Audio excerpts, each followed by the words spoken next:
يا أيها الذين آمنوا ادخلوا في السلم كافة ولا تتبعوا خطوات الشيطان صدق الله العظيم. إن الله وملائكته يصلون على النبي يا أيها الذين آمنوا صلوا عليه وسلموا تسليما. الصلاة والسلام عليك يا رسول الله وعلى آلك وأصحابك يا حبيب الله. الصلاة والسلام عليك يا نبي الله وعلى آلك وأصحابك يا نور الله. رب اشرح لي صدري ويسر لي أمري واحلل عقدة من لساني يفقهوا قولي. اللهم رب زدني علما. یہ کس نے پکارا محمد محمد، بڑا لطف آیا سویرے سویرے. خدا کی قسم کو موجود پایا جو سر کو جھکایا سویرے سویرے. خبر جن کے آنے کی نبیوں نے دی تھی وہ محبوب آیا سویرے سویرے. مبارک ہو اے آمین نبی کہ تم نے بڑا اوج پایا سویرے سویرے. علوم لطافت کلیم نزاکت بہار آ گئی جب وہ تشریف لائے.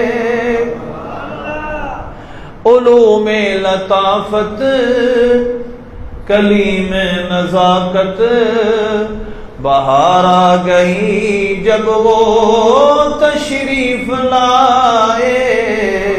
سراپائے رحمت وہ جانے بہاراں، سراپائے رحمت وہ جانے بہاراں، زمانے پہ چھایا سویرے سویرے. سحر سر بسجدہ ہے شب سر بسجدہ، دو عالم جھکے میرے آقا کے در پر. جب سرکار صلی اللہ علیہ وسلم تشریف لائے تو رات جا رہی تھی اور صبح ہو رہی تھی، سحری کا وقت ہو رہا تھا. سر سحر سر بسجدہ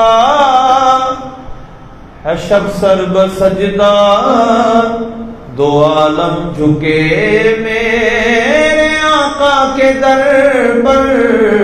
قمر رات بھر ان کے روزے پہ گھوما تو خورشید آیا سویرے سویرے.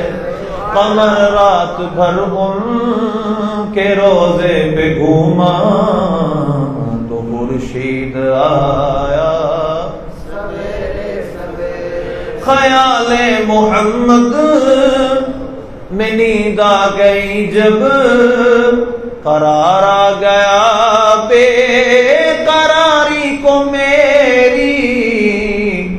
کہ یہ سبز گنبد کہ میں نے نظارے یہ دل جگمگایا سویرے سویرے. کہ یہ سبز گنبد کہ میں نے نظارے یہ دل جگمگایا سویرے سویرے. نماز محبت ادا کر رہا تھا، تصور میں تھے سامنے کملی والے. نماز محبت ادا کر رہا تھا، تصور میں تھے سامنے کملی والے. شکیل حاصل زندگی تھا وہ سجدہ جو سر کو جھکایا سویرے سویرے. شکیل حاصل زندگی دگی تھا وہ سجدہ جو سر کو جھکایا سویرے سویرے. نبی پاک صاحب اللہ سیاح افلاق صلی اللہ علیہ وسلم جب تشریف لائے، اللہ نے قرآن پاک میں ان لوگوں کی حالت کو یوں بیان فرمایا، وَإِن كَانُوا مِن قَبْلُ لَفِي ضَلَالٍ مُبِينٍ. جب میرے نبی صلی اللہ علیہ وسلم تشریف لائے تو ان کی آمد سے پہلے لوگ کھلی گمراہی میں تھے، جہالت کے اندھیرے تھے، اور انسانوں پہ بے تحاشا ظلم ہوتا تھا، عورتوں کا کوئی حق نہیں تھا، غلاموں پہ بہت ظلم ہوتا تھا. اور نبی پاک صلی اللہ علیہ وسلم کے آمد کے ساتھ ہی اللہ نے ان لوگوں کو ظلم سے نجات بخشی، ان کے حقوق کا ان کو پتہ چلا، یہ بھی انسان ہیں، ان کے ساتھ کیسا برتاؤ کرنا ہے. نبی پاک صلی اللہ علیہ وسلم نے صحابہ کرام علیہ رضوان کو سکھایا، پھر مسلمانوں نے اس پر من و ان عمل کر کے دکھایا. نبی پاک صلی اللہ علیہ وسلم، آپ کی آمد ہمارے لیے سراپہ رحمت ہے. آپ نے جو شریعت، جو دین ہمیں دیا ہے وہ آج بھی ہمارے پاس موجود ہے، وہ قرآن آج بھی ہمارے پاس موجود ہے، اور اسی دین اور اسی قرآن کی ہم آمد کی خوشی کرتے ہیں کہ اللہ نے اپنے حبیب کے ذریعے ہمیں یہ ہدایت کا ذریعہ دیا. آپ صلی اللہ علیہ وسلم آپ کی بعثت ہوئی تو ہمیں گمراہیوں سے نکلنے کا راستہ ملا. تو آپ صلی اللہ علیہ وسلم کی بعثت اور آپ کی آمد کی خوشی ہم اس وجہ سے کرتے ہیں کہ آپ اللہ کے نبی ہیں اور آپ ہمیں اللہ کا دین دینے تشریف لائے. آپ نے ہمیں قرآن دیا، اسلام دیا، اور وہ تمام چیزیں دی جس کی وجہ سے ہم اس دنیا سے میں بھی خوش رہ سکتے ہیں اور آخرت میں بھی خوش رہ سکتے ہیں. اللہ نے قرآن پاک میں دین اسلام ایک مکمل دین ہے، ضابطہ حیات ہے، کوڈ آف لائف ہے. لیکن آج کے دور کا جو بہت بڑا فتنہ، بلکہ اگر کہا جائے سب سے بڑا فتنہ، وہ یہ ہے کہ مذہب آپ کا ذاتی معاملہ ہے. ریلیجن از یور آنر، یعنی آپ کا اپنا معاملہ ہے. آپ کے اپنی ذات، مانیں ٹھیک ہے، نہیں مانیں آپ کی مرضی. آپ پڑھیں نماز، آپ پڑھیں، آپ زکوٰۃ دیں نہ دیں، یہ آپ کا پرسنل میٹر ہے. آپ کو کوئی دوسرا جبر نہیں کر سکتا، کوئی دوسرا آپ کو کہہ نہیں سکتا. یہ وہ سبق ہے جو یونیورسٹیوں میں، میڈیا پر، ہر جگہ پڑھایا جا رہا ہے. اور پھر سب سے بڑی اس پر جو غلطی ہے کہ religion is a personal matter, یہ اس کی سب سے بڑی غلطی یہ کہاں سے آیا؟ یہ جملہ ہمیں انگریز نے دیا ہے، کیونکہ ان کے نزدیک ان کے مذہب کی، دین کی حیثیت صرف اتنی ہے کہ وہ اب جب چاہیں چرچ میں چلے جائیں، جب چاہیں نہ جائیں. لیکن ہمیں، ہمارے دین نے، ہمیں نبی پاک صلی اللہ علیہ وسلم نے، قرآن نے یہ نہیں سکھایا. ہمارے تو زندگی کا ایک ایک پہلو، ایک ایک رخ، ایک ایک جہت، ہر زندگی کا پہلو ہمیں اسلام کے مطابق کرنا ہے. ہمیں یہ حکم ہے، یا ایھا الذین آمنوا ادخلوا فی السلم کافہ، ایمان والو اسلام میں پورے کے پورے داخل ہو جاؤ. ولا تتبعوا خطوات الشیطان، اور شیطان کے قدموں پہ نہ چلو، شیطان کے نشان کے پیچھے نہ چلو، اس کے خیالات کے پیچھے نہ چلو. وہ جو تمہیں وسوسے دلاتا ہے، طرح طرح کے نئے نئے نظریات قائم ہو رہے ہیں، ان کے پیچھے نہ چلو، بلکہ اسلام میں پورے کے پورے داخل ہو جاؤ. اور ایک ہی دین ہے جو قیامت تک رہنا ہے. اب کوئی نیا دین نہیں، کوئی نئی شریعت نہیں. بس اللہ کے نزدیک جو دین مردیہ ہے، جو اللہ جس سے راضی ہوگا اور جنت دے گا، وہ ایک ہی دین ہے، وہ دین اسلام. ان الدین عند اللہ الاسلام، دین اللہ کے نزدیک صرف اسلام ہے. یعنی وہ جس کو قبول کر کے، مان کر، عمل کر کر اگر کوئی نجات پا سکتا ہے قیامت کے دن، تو وہ صرف دین اسلام ہے. اسی طرح تیسرے پارے میں ہی اللہ نے فرمایا وَمَن يَبْتَغِ غَيْرَ الْإِسْلَامِ دِينًا فَلَن يُقْبَلَ مِنْهُ، جو دین اسلام کے علاوہ کوئی اور دین چاہے گا وہ قبول نہیں کیا جائے گا. اللہ کی بارگاہ میں مقبول دین جس سے انسان کو نجات مل جائے، جہنم سے نجات پا کر جنت میں چلا جائے، وہ ایک ہی ہے، وہ اسلام. اس طرح کے فتنے پہلے اٹھتے تھے لیکن بہت کم شاذ و نادر ہوتے تھے. جیسے دین اکبری کا فتنہ، اکبر بادشاہ نے ایک نیا دین بنایا، یہودی، عیسائی، ہندو، اسلام سب کو ملا کر. اور اس کے پیچھے اس کا اصل مقصد یہ تھا کہ وہ اپنی ہستی کو سب کچھ منوانا چاہتا تھا. اس نے سجدہ کروانا شروع کر دیا سجدہ تعظیم کو جائز کرتے ہوئے. تو اس دور میں اللہ نے مجدد الفسانی رحمۃ اللہ علیہ کو بھیجا اور وہ مجدد بن کر آئے اور انہوں نے دین اکبری کے اس فتنے کو ختم کیا. تو لہذا یہ اسلام اور دین قیامت تک رہنا ہے اور قیامت تک قابل عمل ہے، اور اس کے اندر ہر طرح کے اصول ہیں. یہ کوڈ آف لائف ہے، زندگی کا ضابطہ حیات ہے، یعنی ضابطہ حیات ہے، زندگی گزارنے کے اس میں مکمل اصول بیان کر دیے گئے ہیں. تو لہذا ہم آج ایک تھوڑے وقت میں یہ سمجھنے کی کوشش کریں گے کہ دین اسلام ہمیں کس طرح زندگی کے ہر پہلو کے متعلق رہنمائی کرتا ہے. پہلے تو یہ ہے کہ دین نازل کرنے کا مقصد کیا ہوتا ہے.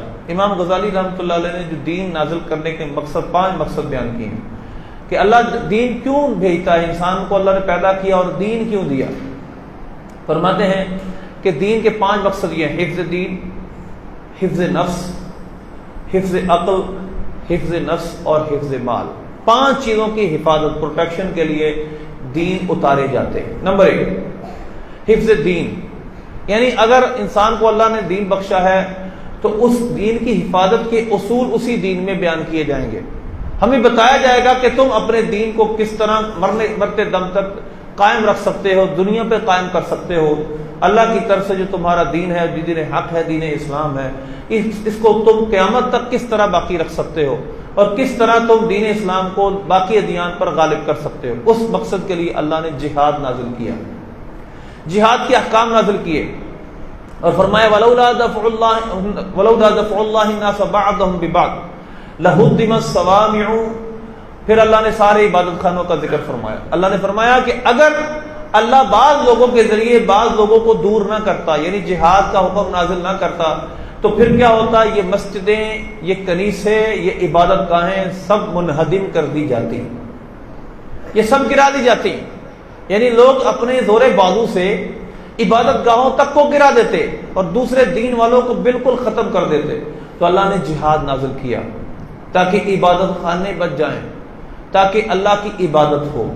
کیونکہ نمرود، فرعون، قارون جیسے لوگ جو دنیا میں آئے، نمرود، فرعون اور اس طرح کے مخت نصر جو اللہ کو نہیں مانتے تھے، منگولوں جیسے لوگ آئے جو اللہ کو نہیں مانتے تھے، انہوں نے انسانوں کو اتنا قتل کیا، اتنا مارا، انہوں نے کچھ نہیں دیکھا سامنے کون ہے کون نہیں. صرف اپنی انہوں نے خدائیاں بچانے کے لیے اپنے آپ کو صرف یہ کہ میری ہر بات مانو، میری ہر بات مانو، میں کہوں سجدہ کرو سجدہ کرو، میں کہوں کہ میرے سامنے ہر طرح کا ٹیکس پیش کرو، میں کہوں جو میں تمہیں کہتا جاؤں کرتے جاؤ. لیکن کیونکہ جب دین آتا ہے تو دین میں تو کوئی بھی ایک ایسا نہیں ہوتا ماں سوا اس نبی کے، وہ نبی اللہ کے حکم سے پھر اطاعت کا حکم دیتا ہے، اور دوسری کسی کی اتھارٹی نہیں ہوتی کہ اس کو یوں ہر اس کی بات مانی جائے اور اس کو اللہ کی طرح مانا جائے. تو لہذا اللہ نے حفظ دین کے لیے جہاد کے احکام نازل کیے. اللہ نے جہاد کا حکم دیا تاکہ دین کو بچایا جائے. اور اللہ نے قرآن پاک میں فرمایا قاتلوہم حتی لا تکون فتنۃ ویکون الدین کلہ للہ، کہ یہاں تک جہاد کرو کہ یہاں تک کہ دین بالکل اللہ کا رہ جائے اور کوئی دوسرا دین نہ ہو. اور ایک جگہ اللہ نے حکمت بیان فرمائی لتکون کلمۃ اللہ ہی العلیٰ، کہ جہاد کرنا کیوں ہے؟ تاکہ اللہ کا کلمہ بلند ہو، اللہ کے دین کو تمام ادیان پر غالب کیا جائے. تو پہلا مقصد جو بڑا مقصد ہے دین نازل کرنے کا وہ حفظ دین ہے.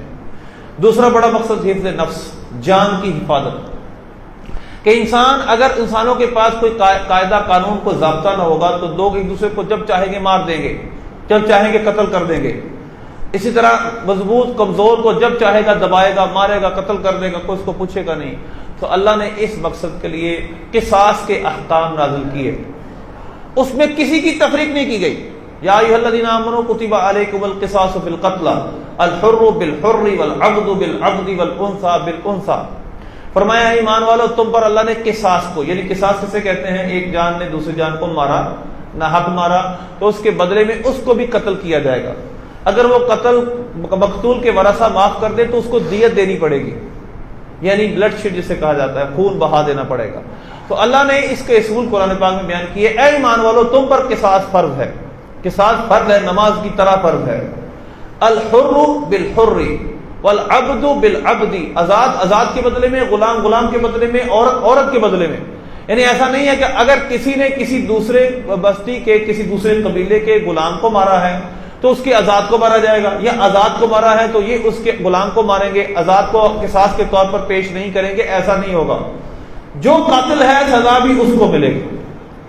تو یہ اس وقت کے جو بڑے بڑے قبائل تھے وہ اس طرح نہیں مرتے تھے۔ وہ اگر کسی کا سردار کسی غلام کو مارتا تھا تو قصاصی سردار کو نہیں مارا جاتا تھا، وہ کہتے تھے ہمارا غلام مار لو، ہمارے غلام تمہیں پیش کر دیتے، اس کو مار لو، 10 غلام اس 10 کو مار دو، لیکن ہم سردار کو پیش نہیں کریں گے۔ قرآن نے فرمایا یہ نہیں، جس نے قتل کیا وہ کوئی بھی ہے اس کو قصاصاً قتل کیا جائے گا۔ بلکہ احکام یہاں تک آ گئے وَكَتَبْنَا عَلَيْهِمْ فِيهَا أَنَّ النَّفْسَ بِالنَّفْسِ وَالْعَيْنَ بِالْعَيْنِ وَالْأَنْفَ بِالْأَنْفِ وَالْأُذُنَ بِالْأُذُنِ وَالسِّنَّ بِالسِّنِّ وَالْجُرُوحَ قِصَاص۔ اللہ نے فرمایا ہم نے لکھ دیا ان پر، جان کے بدلے جان، نفس بالنفس والعین بالعین، آنکھ کے بدلے آنکھ، کان کے بدلے کان، اور دانت کے بدلے دانت، ہر عضو کا قصاص اللہ نے فرما دیا، ہم نے فرض کر دیا۔ لہذا ہر عضو کا قصاص ہوگا۔ یہ نہیں دیکھا جائے گا کہ سامنے بڑا کون ہے، وہ کس سردار، وہ سردار ہے، وہ امیر ہے، غریب ہے، یہ تمام تفریقیں ختم کر دی جائیں گی۔ سیدنا عمر فاروق رضی اللہ تعالیٰ عنہ کا دور خلافت تھا، ایک سردار تھا، وہ 10,000 اپنے قبیلے کے ساتھ مسلمان ہوا۔ ایک دفعہ وہ خانہ کعبہ کا طواف کر رہا تھا تو اس کی جو قمیض تھی وہ گھسٹ رہی تھی، چادر تھی لمبی، وہ عربوں کا دستور تھا، قبیلوں کے بڑے بڑے سرداروں کا، وہ تکبر کے ساتھ چادر گھسیٹا کرتے تھے۔ چنانچہ وہ چادر گھسیٹتی جا رہی تھی اس کی، اور ایک غلام کا پاؤں اس چادر پر آ گیا، اس نے ایک زوردار مکہ مارا یا کوئی چیز اس کے ہاتھ میں تھی وہ ماری، اور اس کا غالباً اس کا ناک ٹوٹ گیا، اس غلام کا ناک ٹوٹ گیا۔ وہ غلام روتا ہوا حضرت عمر فاروق رضی اللہ عنہ کی بارگاہ میں حاضر ہوا، اس نے سارا واقعہ بیان کیا کہ فلاں سردار نے میرے ساتھ یہ سلوک کیا ہے۔ سیدنا فاروق اعظم رضی اللہ تعالیٰ عنہ نے اس کو بلایا اور فرمایا کہ تم نے یہ کیا ہے؟ اس نے اعتراف کیا بالکل میں کیا۔ وہ اصل میں تکبر میں تھا، وہ یہ سمجھ نہیں رہا تھا کہ میں 10,000 لوگوں کے قبیلے کا سردار ہوں، یہ مجھے سزا نہیں دے سکتے۔ سیدنا عمر فاروق رضی اللہ عنہ جب جرم ثابت ہو گیا تو فرمایا سزا تو تمہیں ملے گی، ہم صبح تم سے قصاص لیں گے، تمہارے ناک کی ہڈی توڑیں گے۔ جب اس نے یہ بات دیکھی تو وہ بڑا غصے میں آیا، اس نے کہا میں سردار اور ایک غلام کی وجہ سے میرے ناک کی ہڈی توڑی جائے گی، اس میں میری عزت نہیں ہے، اس میں میری بے عزتی ہے۔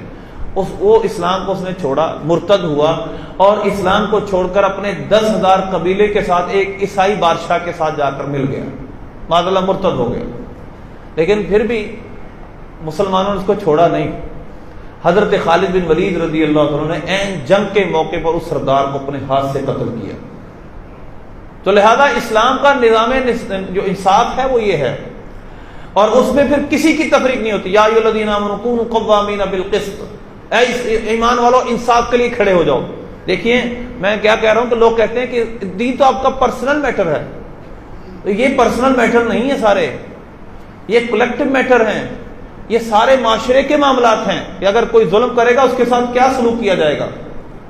تو اللہ کریم نے ہمیں باقاعدہ اصول سکھائے ہیں صلی اللہ علیہ وسلم۔ تو لہذا اصول اتنے واضح کر دیے گئے کہ جو بھی دانت توڑے گا اس کا دانت توڑا جائے گا۔ پھر اس کے بعد اگر کوئی معاف کرنا چاہے پھر دیت کے اصول سکھائے، کس عضو کی کتنی دیت ہے، کس عضو کو کتنا دیا جائے گا، اور یہاں تک کہ قتل اگر مسلمان ہوگا اس کے کئی اسباب ہو سکتے ہیں، قتل عمد، قتل شبہ عمد، قتل خطا۔ کسی طرح بھی مسلمان کا اگر خون بہا وہ رائگاں نہیں ہے، مثلا اگر آپ بازار میں وہ جا رہا ہے، پتھر پڑا ہے، وہ پتھر سے ٹکرا جاتا ہے، اگر کسی انسان نے وہ پتھر درمیان میں رکھا تھا اس انسان سے اس کی دیت لی جائے گی۔ اگر ایک بازار میں کوئی گٹر کھلا ہوا ہے، اب گٹر میں کوئی بچہ یا بڑا گر گیا اور مر گیا، اس کی دیت دینی پڑے گی متعلقہ ادارے کو جس نے اس میں غفلت کی ہے۔ یہ اسلام کے واضح اصول ہیں، اس کو قتل بالسبب کہا جاتا ہے۔ تو اسلام میں مسلمان کا خون ہدر نہیں ہے، ضائع نہیں ہے، بلکہ ہر ایک کا ایک اصول بیان کر دیا گیا۔ تو لہذا اللہ نے ہمیں اتنے واضح احکامات قتل کے نفس کے حوالے سے دیے، جس کا مقصد کیا ہے؟ انسان محفوظ رہیں، انسان کی جانیں محفوظ رہیں، انسان ایک دوسرے پر ظلم نہ کر سکے، اور اس میں کوئی تفریق نہیں کی کہ کوئی بڑا ہے یا چھوٹا ہے۔ صحابہ کرام علیہ رضوان نے اپنی اولادوں کو بھی، اپنے رشتہ داروں کو بھی اس طرح کی سزائیں دی ہیں، معاف نہیں کیا۔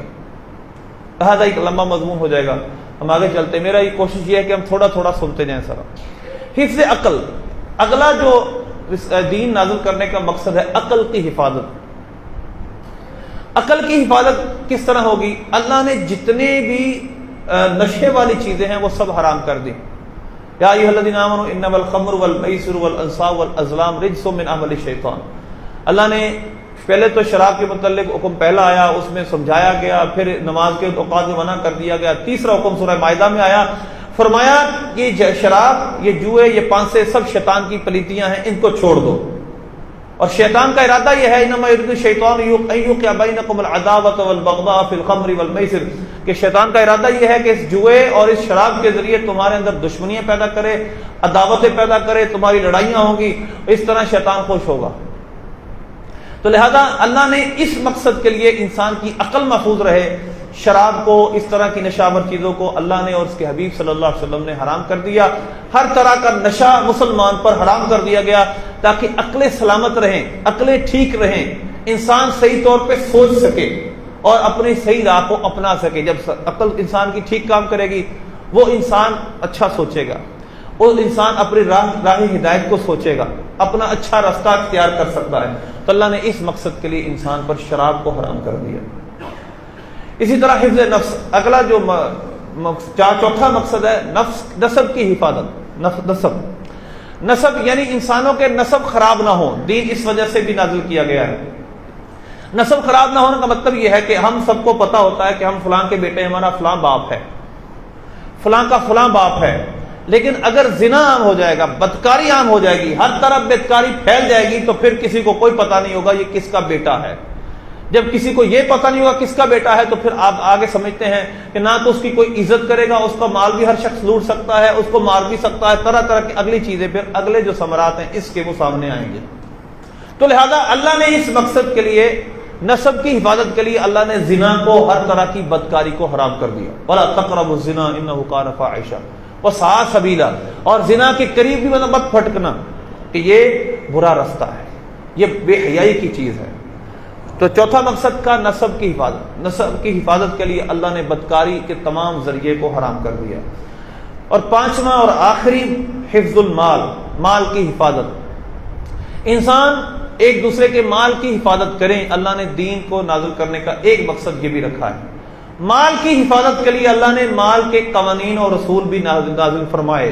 مثلا تجارت کرنی ہے تو اس میں کس کس اصول کو لینا ہے، کس طرح کی تجارت کرنی ہے، کس طرح کی تجارت نہیں کرنی، جس میں مسلمان کو دھوکہ ہو، وہ ہر طرح کی تجارت جس میں غرر مسلم ہو حرام کر دیا گیا۔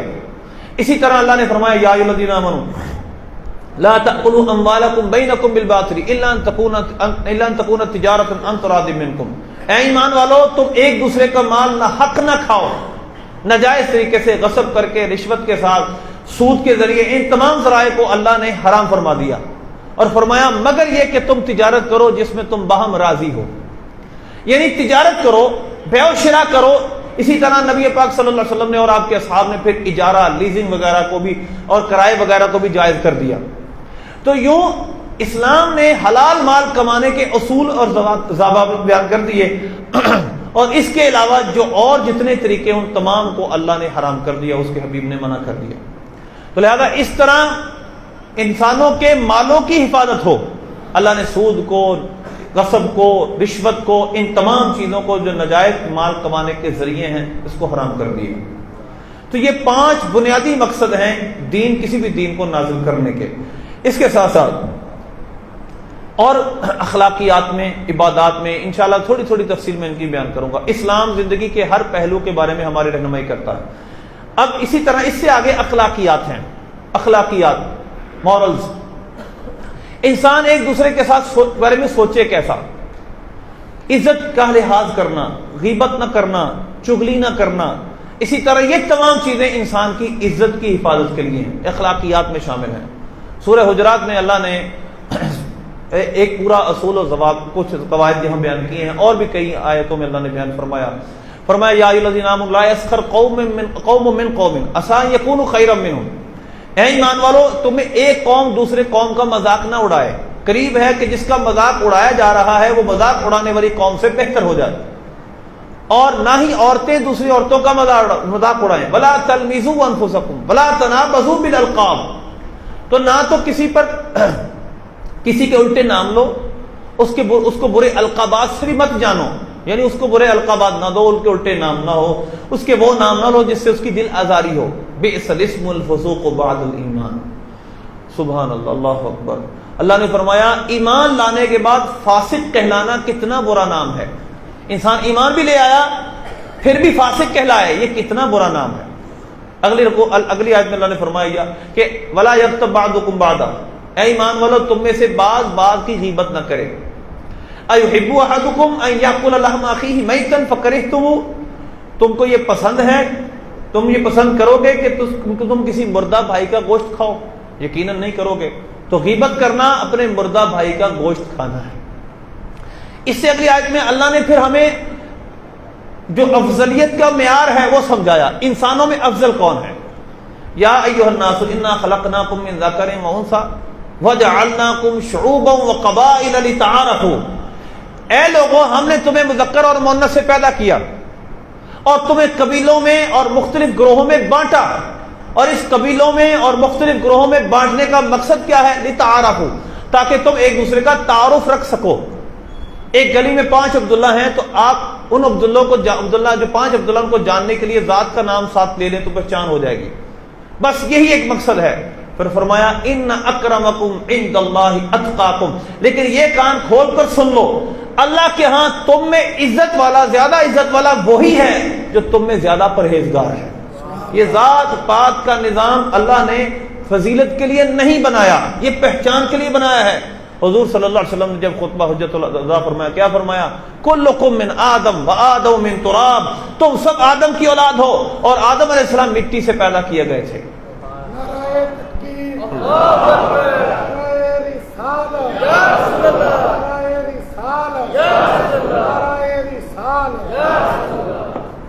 ہم میں سے ہر شخص جو جتنے ہم بیٹھے ہیں، کوئی کسی بھی ذات سے ہے، اپنا شجرہ نسب اب کھولیں، کسی نہ کسی جگہ جا کر ہم سب ایک دوسرے کے رشتہ دار بن جائیں گے. آپ کسی بھی ذات سے ہیں، کیونکہ سب آدم علیہ السلام کی اولاد ہیں، ایک باپ کی اولاد ہیں. تو لہذا یہ قبیلے، یہ ذاتیں فضیلت کے لیے نہیں ہیں، فخر کے لیے نہیں ہیں، بلکہ نبی پاک صلی اللہ علیہ وسلم نے ارشاد فرمایا، مفہوم اس کو خلاصہ یہ ہے، جو اپنی قوم کے تعصب یعنی اپنی قوم کی حمیت کے لیے لڑتا ہوا مرے گا، وہ زمانہ جاہلیت کی موت مرے گا. اپنی برادری کی عزت بچانے کے لیے لڑے، میری برادری کو برا کیوں کہا کسی نے، تو اب آپ نے فرمایا اگر کوئی اس طرح مرے گا وہ زمانہ جاہلیت کی موت مرے گا. اسلام نے یہ سب فرق فضیلت کے اعتبار سے مٹا دیے، یہ فضیلت کے لیے فرق نہیں ہے. تو یہ اخلاقیات میں شامل ہے، غیبت نہ کرنا، چغلی نہ کرنا، مسلمان کے ساتھ حسن ظن رکھنا اور عاجزی اختیار کرنا، انکساری اختیار کرنا، یہ سب اسلام کی اخلاقیات ہے اور حسن ہے. یہ سب معاشرے کو خوبصورت بنانے کے لیے.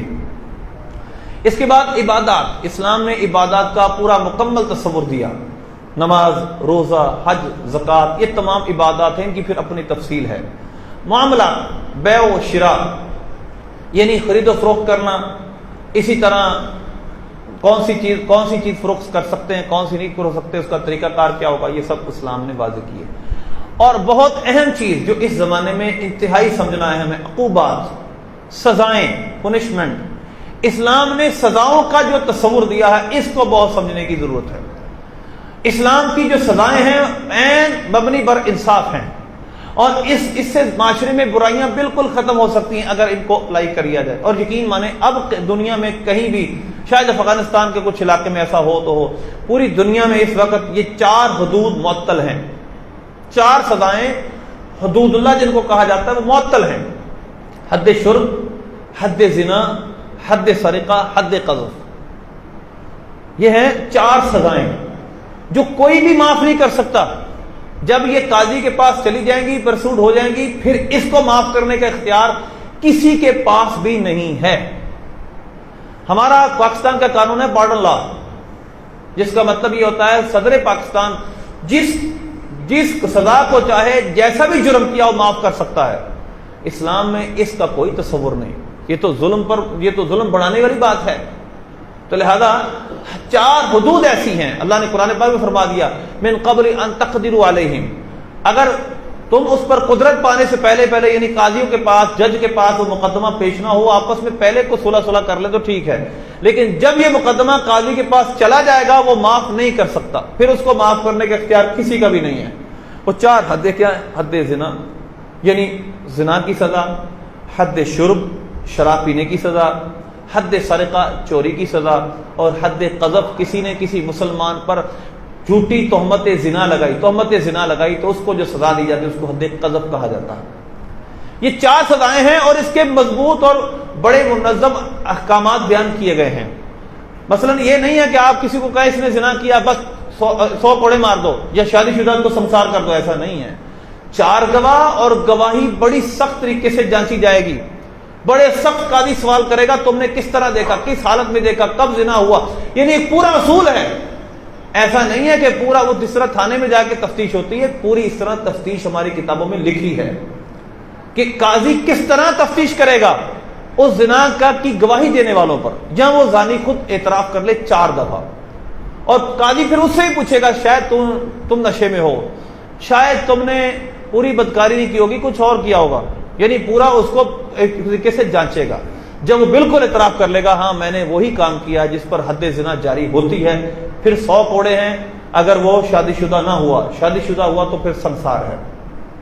دوسری سزا حد شرب ہے، اگر کوئی شراب پیتا ہے تو صحابہ کرام علیہ رضوان کا بعد میں جس بات پہ اتفاق ہوا تھا وہ 80 کوڑے ہیں، اگر کوئی شراب پیے گا اس کو 80 کوڑے لگیں گے۔ نمبر 3 حد سرقہ، چوری کی حد، والسارق والسارقۃ فاقطعوا ایدیہما، اللہ نے قرآن میں حکم دیا چور اور چورنے کے ہاتھ کاٹ دو۔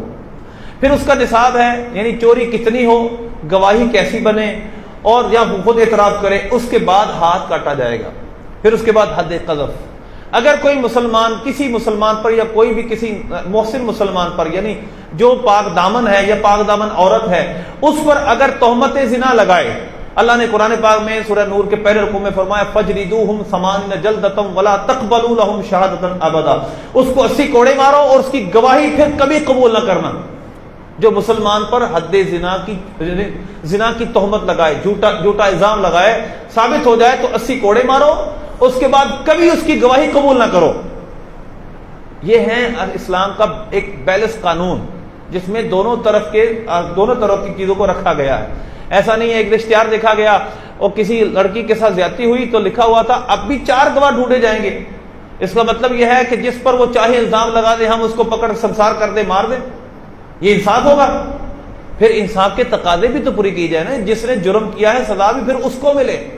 اسلام دونوں طرف ایک بیلنس چیز کو بیان کرتا ہے، نہ تو سوشلزم کی طرح یا کیپٹلزم کی طرح دونوں نظام ہیں، دونوں میں کہیں نہ کہیں جا کے ظلم ہو جاتا ہے، اس کا درمیانی راہ اسلام بیان کرتا ہے۔ اسی طرح پھر اسلام میں بہت ساری اور چیزیں ہیں، شادی کے احکام ہیں، وقت کافی ہو چکا ہے لیکن میں کوشش کروں گا 3-4 منٹوں میں اپنی گفتگو کو سمیٹنے کی۔ شادی کا ایک پورا نظام ہے، آئلی نظام، ڈومیسٹک لائف، آپ کی ساری جو گھریلو زندگی ہے اسلام نے اس کو بڑے خوبصورت طریقے سے بیان کیا۔ ماں بہن کا رشتہ، میاں بیوی کا رشتہ، گھر میں ایک دوسرے کے ساتھ رہن سہن، ان سب کو بڑی تفصیل کے ساتھ قرآن پاک میں بھی نبی پاک صلی اللہ علیہ وسلم نے بیان کیا۔ پھر طلاق، نکاح کے پورے مسائل، اس کو بڑی تفصیل کے ساتھ بیان کیا گیا ہے۔ اللہ نے، میں ایک آیت کا ایک قصہ سناؤں گا، وَعَاشِرُهُنَّ بِالْمَعْرُوفِ فَإِن كَرِهْتُمُوهُنَّ فَعَسَىٰ أَن تَكْرَهُوا شَيْئًا وَهُوَ خَيْرٌ لَكُمْ، کہ اللہ نے فرمایا کہ تم اپنی بیویوں کے ساتھ اچھا سلوک کرو، اگر تم ان کو ناپسند کرتے ہو تو قریب ہے کہ تم جس چیز کو ناپسند کرتے ہو وہ تمہارے لیے بہتر ہو، اللہ اس میں تمہارے لیے کوئی بھلائی رکھتے۔ حضور پاک صلی اللہ علیہ وسلم کا فرمان کا مفہوم ہے کہ تم اپنی بیویوں کی جو اذیت ہے ان پر صبر کرو، اگر ان میں ایک خامی ہے تو اللہ نے ایک اچھائی پیدا کی ہوگی۔ تو یوں ہمیں ایک پیار محبت کے ساتھ رہنے کا اصول بھی سکھائے، اور نبھا نہ ہو سکے تو پھر طلاق کے احکام ان کو بیان کیا، اس کو بھی اللہ نے قرآن پاک میں بھی اچھے طریقے سے بیان فرمایا، برے ایک قوانین بیان کیے گئے اور حدیث پاک میں بھی۔ تو لہذا یہ ایک میں نے خاکہ کھینچنے کی کوشش کی ہے، وقت اتنا نہیں وگرنہ اس کی تفصیل بیان کی جاتی۔ بس آخر میں نبی پاک صلی اللہ علیہ وسلم کی بعثت کا مقصد جو اللہ نے بیان کیا ہے وہ بیان کروں گا۔ ہمارے معاشرے میں جو ہماری محفلیں ہیں، ہماری یہ ستم ظریفی ہے، ہمارے خطیبوں کی حالتیں، نعت خوانوں کی حالتیں ہمارے سامنے ہیں، محفلیں اتنی لمبی، ساری رات کی محفلیں، اس کا کوئی مقصد نہیں۔ ہمیں اللہ نے ایک مقصد دے کر بھیجا ہے. ہماری محفلوں کو کوئی نہ کوئی مقصد ہونا چاہیے, ہر کام کا کوئی نہ کوئی مقصد ہونا چاہیے. اللہ نے فرمایا فَحَسِبْتُمْ أَنَّمَا خَلَقْنَاكُمْ عَبَثًا وَأَنَّكُمْ إِلَيْنَا لَا تُرْجَعُونَ, کیا تم یہ گمان کرتے ہو ہم نے تمہیں بیکار بنایا ہے, تم نے ہماری طرف پلٹنا نہیں؟ فَتَعَالَى اللَّهُ الْمَلِكُ الْحَقُّ, وہ سچا بادشاہ, اس سے بلند ہے کوئی چیز بیکار بنائے. جب عام شخص حکمت والا حکیم جو کس کے پاس کوئی وزڈم ہے وہ کوئی کام حکمت کے بغیر نہیں کرتا, تو اللہ تو خالق کائنات ہے, اس نے انسان کو بغیر حکمت کے بنا دیا ہوگا. اَيَحْسَبُ الْإِنسَانُ أَن يُتْرَكَ سُدًى, کیا انسان یہ سمجھتا ہے کہ اس کو چھوڑ دیا جائے گا, کوئی پوچھ گچھ نہیں ہوگی, یہ زندگی ہم جس طرح چاہے گزاریں؟ ایسا نہیں ہے. نہ ہم اپنی مرضی سے دنیا میں آئے ہیں, نہ ہم نے اپنی مرضی سے دنیا سے جانا ہے. یہ تھوڑا سا وقت ہمیں مرضی کرنے کو دیا گیا ہے, بس اس میں اگر اللہ اور اس کے رسول کی مرضی سے زندگی بسر کی تو اس کے بعد وہ زندگی ہے جس جیسی خوشیاں کسی آنکھ نے دیکھی تک نہیں, اور اگر اس میں ناکام ہوئے ایسے عذاب ہیں جو کسی نے دیکھے اور سنے تک نہیں. حضور پاک صلی اللہ علیہ وسلم کی بعثت کو اللہ نے مقصد کو بیان کیا, کما ارسلنا فیکم رسولا منکم یتلو علیکم آیاتنا ویزکیکم ویعلمکم الکتاب والحکمت ویعلمکم ما لم تکونوا تعلمون. ہم نے یہ حبیب تم میں بھیجے, اور اس کا مقصد کیا ہے کہ تمہیں کتاب سکھائیں, تمہیں حکمت سکھائیں, تمہیں پاک کریں, اور تمہیں وہ بتائیں جو تم نہیں جانتے تھے. تو لہذا اللہ نے اپنے حبیب کو نازل کرنے کا, بھیجنے کا مقصد یہ بیان کیا ہے کہ آپ لوگوں کا تزکیہ نفس کریں, انسانوں کو پاک صاف کریں, انسانوں کو اللہ سے ملنے کے قابل بنائیں. اور اس مقصد کو یعنی تعلیم امت اب علماء کے ذمہ رکھا گیا ہے. تو لہذا یہ ہم سب کی ذمہ داری ہے, ہم اس دین کو سیکھیں اور اس پر عمل کرنے کی کوشش کریں, یہی ہمارے لیے راہ نجات ہے. اللہ نے اسی کے متعلق فرمایا ایمان والو اسلام کے پر سارے کے سارے داخل ہو جاؤ, ولا تتبعوا خطوات الشیطان, شیطانوں کے قدموں, اس کے وسوسوں کے پیچھے, اس کے خیالات کے پیچھے نہ چلو. طرح طرح کے قیامت تک یہ نئے نئے نظریات بنتے رہیں گے. ہمیں چاہیے ہم اللہ رسول کے احکامات کو سنیں, اس پر عمل کریں, اپنی زندگیوں کو اللہ اس کے حبیب کی منشا و مرضی کے مطابق گزارنے کی کوشش کریں. اللہ سے دعا اللہ من کی توفیق عطا فرمائے. آمین بجاہ